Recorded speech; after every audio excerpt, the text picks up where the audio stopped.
Hi, in this video we do a mountainous photo critique.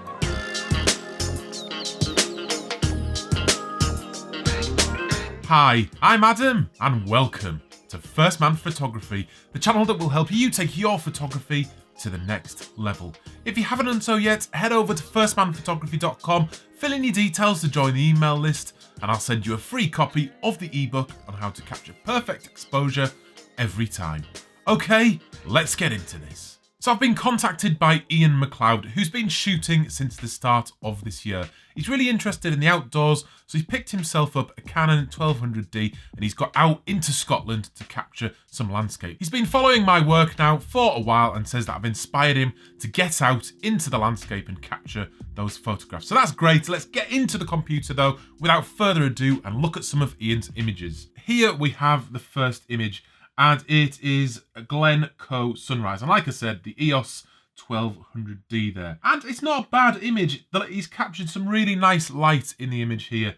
And he's got this mountain, which I'm not even going to try and pronounce it because I know the mountains have very difficult names to say around there. But overall, like I said, it's a half decent image. I probably would have looked at a complete square crop on this one because he has cropped it a little bit.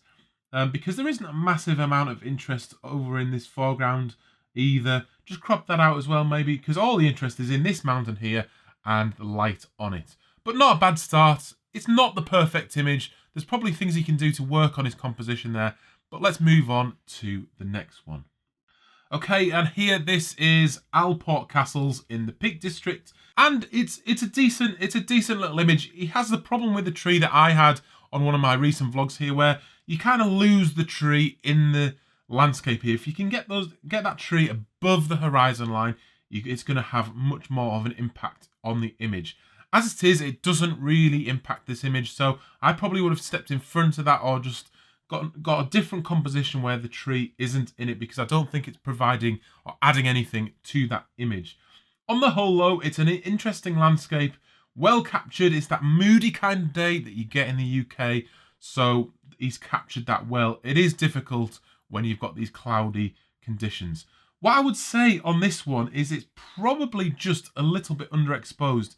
And if you go back into the raw file and just drag that exposure up or drag those shadows up a little bit to get more of the detail in this shot, because just overall it feels underexposed. And if you just got that exposure right, drag it up a little bit, it'll have much more impact on the image. And I'd probably add a little bit more contrast as well, just to give it that extra boost.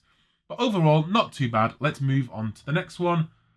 And here we have Neist Point Lighthouse in the Isle of Skye. If you've not seen this before, it's very famous, well photographed, and you can see why from Iain's image here. So again, with that 1200D and the kit lens, which is the only lens he's got at the moment, it's not a bad shot. It's sort of a classic thing to shoot. Like I said, you've got the light coming in from this side and hitting that cliff face and these rocks here, and it's really nice light as well. What I would say though is, for me, the composition just isn't quite right, because you've got this rock here just in your foreground, which isn't really leading you anywhere, and then you've got the sort of lighthouse and the rocks coming out of the side of the image here, and it's just sort of it breaks up a little bit here. It just feels like it's not quite a natural scene to look at. I'll give you an example of another one of this shot by my friend Iain MacLeod. It's an absolutely classic image of Neist Point, and it highlights what you can do with proper composition, and as well getting there at the right time of day.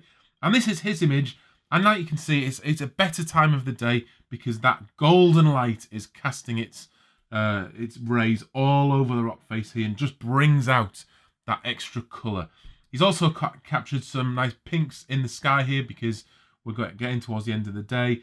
And the composition is what I'm here to talk about. So it's quite a similar composition if we have a quick look back at Iain's, but obviously he's gone for a portrait view, and the cliff face just drags your attention around into these golden cliffs and then up towards the light at the top there. And you've got this golden light here in the foreground as well, and everything just naturally drags your attention around into this beautiful image. And that is what I mean about the difference in composition, where that just doesn't quite happen with Iain's image here. But not too bad. He's not been shooting for very long at all, So he's got an eye for a good scene, but there's just little things you can do to improve all the time. Getting there at the right time of day, better composition, that kind of thing as well. So let's move on to the next one.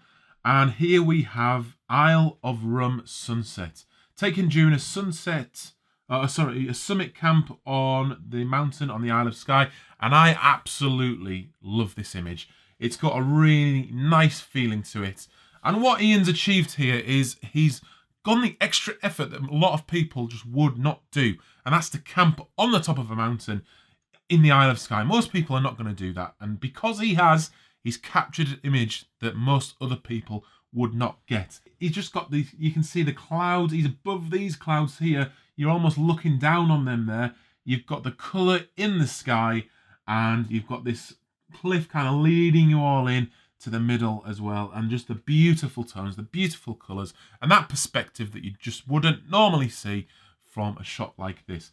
So absolutely great image there, top work, really like that, nothing to criticise there. So I'm going to move on to the next one, and this is a Glencoe panorama. So we're back in Glencoe, similar to the first shot. That sort of composition was around this mountain here on the first shot, and I like that. I love panoramas of mountainous scenes, and he's done a good job there. You can't see where that's stitched together at all. There are little things you could work on with your composition, because again, this was in that first shot and it's not really adding a lot of interest to the image, but it's not always easy from the point that you stood on. But with panoramas, you can usually make it better just by zooming in, because he's at 21mm here. Zoom in to 55mm on that kit lens, and then do the composition again. Turn your camera vertically as well, so you're getting the maximum quality when you stitch it together, and you might find that you get a bit more detail and a bit better composition from your panoramas.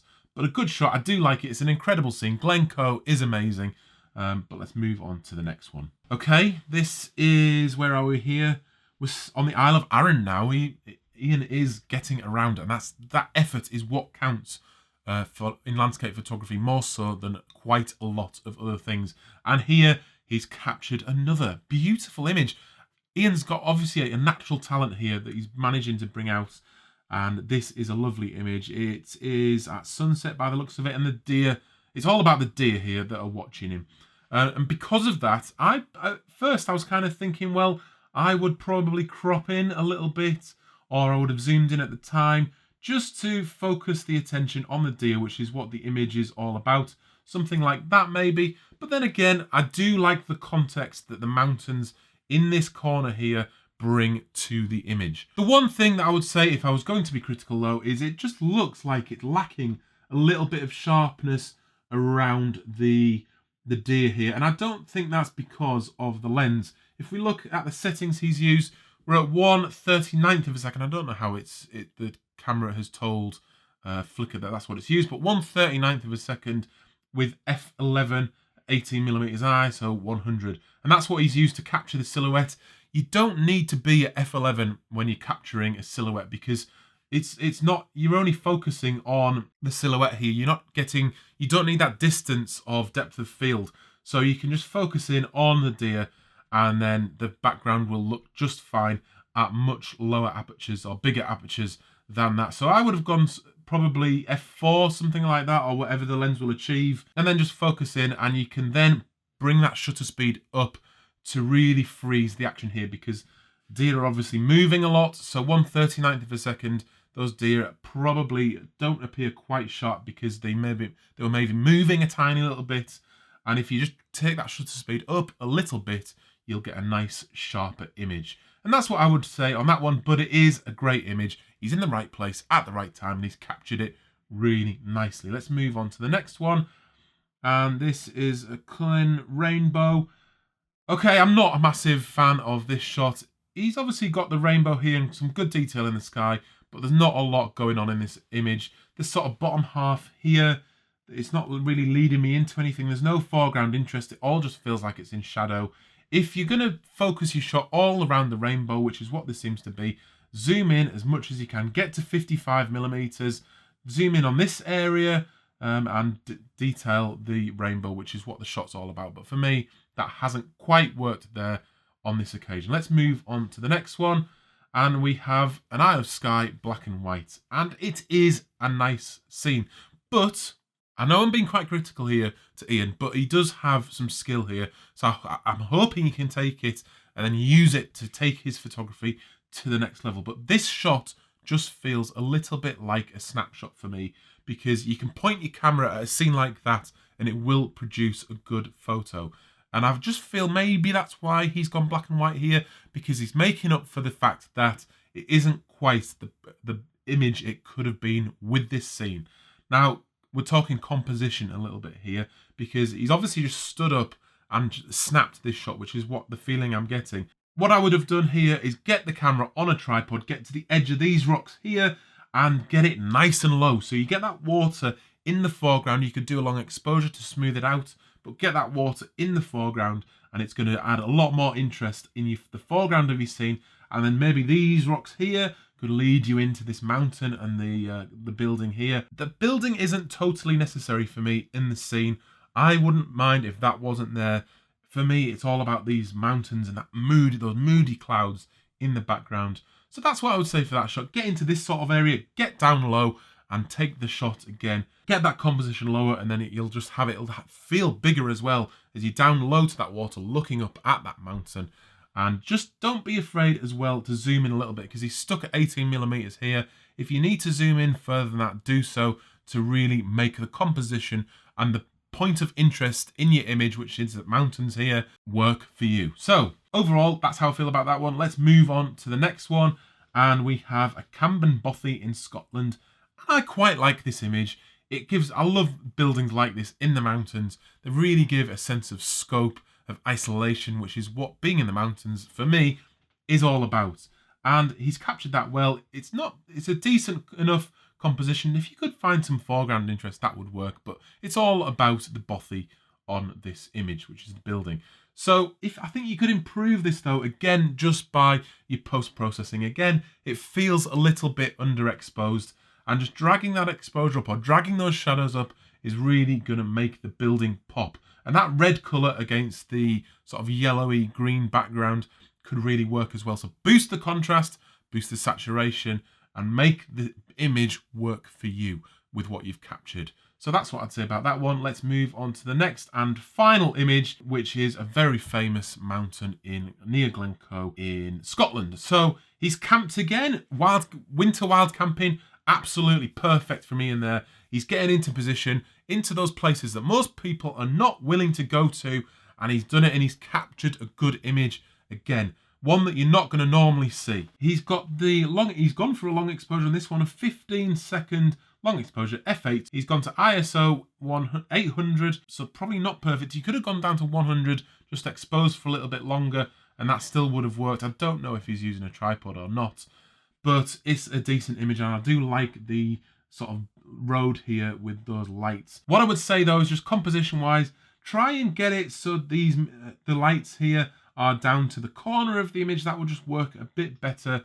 But I love the way he's captured that light on the mountain here as well. It's just a shame there isn't a little bit more colour in the sky. But overall, I do like that image. And if I was Iain though, I'd probably want to go back and perfect that shot, because the composition is so close to being just right. And it is a great scene as well. So that could be perfected. But as it is, having shot for less than 12 months, Iain has done a fine job there. Let's go back to the album as a whole. And I think Iain is on to the right track here, definitely. With less than 12 months under his belt, he's captured some great shots. And part of that is by making the effort, like I keep saying, to get out there, capture those shots, and get into positions that other people are not willing to get to. And you'll come home with shots that other people have not seen. And that's going to generate much more interest around your work. And that's really working out for Iain here. Please check Iain out, check his Flickr out, check his Instagram out. I'll put the links down below, but I think he's going to be a great photographer as time goes on. Okay, so I hope you enjoyed that. Please leave a comment down below. Let me know what you think of Iain's work. Let Iain know what you think of his work. And if you would like to have your photos critiqued, please head over to firstmanphotography.com, fill in your details on the photo critique link, and then paste the link to the Flickr album with your images in it.